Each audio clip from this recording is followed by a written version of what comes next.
តើការប្រឡងមកធ្វើការប្រទេសកូរ៉េមានប្រមាណដំណាក់កាលតាមវីដេអូនេះដែរខ្ញុំនឹងបកស្រាយជូនបងប្អូនមុនដំបូងខ្ញុំសូមណែនាំខ្លួនខ្ញុំសិនខ្ញុំជាពលករកូរ៉េម្នាក់ដែលមកធ្វើការនៅប្រទេសកូរ៉េនេះតាំងពីឆ្នាំ2014ម្លេះសពថ្ងៃនេះខ្ញុំធ្វើការនៅតំបន់ Gyeonggi-do ដែលបងប្អូនស្គាល់ថាជាតំបន់031ឥឡូវយើងមកដឹងទាំងអស់គ្នាថាតើពលករគ្រប់រូបត្រូវឆ្លងកាត់ដំណាក់កាលអ្វីដើម្បីមកធ្វើការនៅប្រទេសកូរ៉េបានដំណាក់កាលទី1គឺការចុះឈ្មោះប្រឡង EPS Topicបងប្អូនត្រូវតាមដានសេចក្តីជូនដំណឹងទាក់ទងទៅនឹងថ្ងៃប្រឡងពីស្ថាប័នដែលទទួលបន្ទុកនៅកម្ពុជាបំពេញលក្ខខណ្ឌអាយុសុខភាពនិងលក្ខខណ្ឌផ្សេងៗដែលបានកំណត់ដោយក្រសួង2គឺការប្រឡងតេស្តភាសាកូរ៉េការប្រឡងនេះដើម្បីវាស់ស្ទង់សមត្ថភាពភាសាកូរ៉េរបស់បងប្អូនទាំងការស្ដាប់អានសរសេរនិងនិយាយផងដែរត្រូវប្រឡងឲ្យជិតពិន្ទុអបបរមាតាមការកំណត់របស់ក្រសួង3ប្រឡងជំនាញនិងសមត្ថភាពតាមប្រភេទការងារអាចមានការប្រឡងបន្ថែមអំពីជំនាញកម្លាំងកាយនិងសមត្ថភាពការងារផងដែរ4ពិនិត្យសុខភាពនិងរៀបចំឯកសារបងប្អូនត្រូវពិនិត្យសុខភាព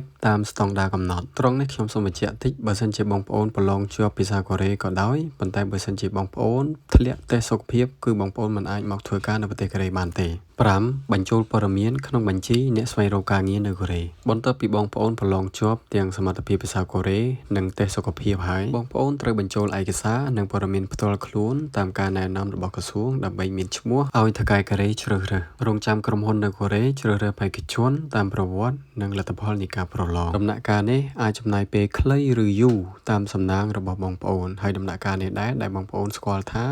ការចាំធ្លាក់ឈ្មោះ6ដំណាក់កាលធ្លាក់ឈ្មោះការធ្លាក់ឈ្មោះផងដែរបងប្អូនអាចឆែកមើលតាម ID ដែលបានបង្កើតតាមការណែនាំរបស់ក្រសួងរៀបចំលិខិតឆ្លងដែននិងឯកសារចាំបាច់តាមការណែនាំរបស់ក្រសួង7ការបណ្ដុះបណ្ដាលមុនចេញដំណើររៀនអំពីច្បាប់ការងារវប្បធម៌និងការរស់នៅក្នុងប្រទេសកូរ៉េបន្តមកទៀតរងចាំខាងក្រសួងខលប្រាប់ពីថ្ងៃចេញដំណើរហើយអ្នកត្រូវត្រៀមលុយដើម្បីបង់សំបុត្រយន្តហោះ8ចេញដំណើរទៅប្រទេសកូរ៉េនិងចូលបម្រើការងារបងប្អូននឹងត្រូវបានគេឲ្យតេស្តសុខភាពម្ដងទៀតពេលដែលចូលមកកូរ៉េភ្លាមត្រូវទទួលការបណ្ដុះបណ្ដាលអំពីច្បាប់ការងារវប្បធម៌ហើយនិងការរស់នៅក្នុងប្រទេសកូរ៉េចុងបញ្ចប់គឺរងចាំគេមកយកទៅកន្លែងការងារនេះហើយបងប្អូនគឺជាដំណាក់កាលផ្សេងដែលពួកខ្ញុំជាពលករកូរ៉េឆ្លងកាត់ហើយចំពោះបងប្អូនដែលចង់មកធ្វើការនៅប្រទេសកូរ៉េអាចមើលវីដេអូនឹងបានហើយត្រៀមចិត្តត្រៀមកាយទៅគឺបងប្អូនយើងជាពលករម្នាក់គឺចំណាយទាំងកម្លាំងកាយចិត្តពេលវេលាហើយនឹងលុយកាក់ការមកធ្វើជាពលករកូរ៉េនឹងវាដូចជាដំណើរផ្សងព្រេងមួយដែរបងប្អូនព្រោះចាប់តាំងពីរៀនភាសាកូរ៉េដំបូងក៏មិនដឹងថាខ្លួនឯងនឹងអាចមកធ្វើការនៅប្រទេសកូរ៉េបានដែរឬអត់ប៉ុន្តែគ្រាន់តែថាក្នុងចិត្តនឹងវាសង្ឃឹម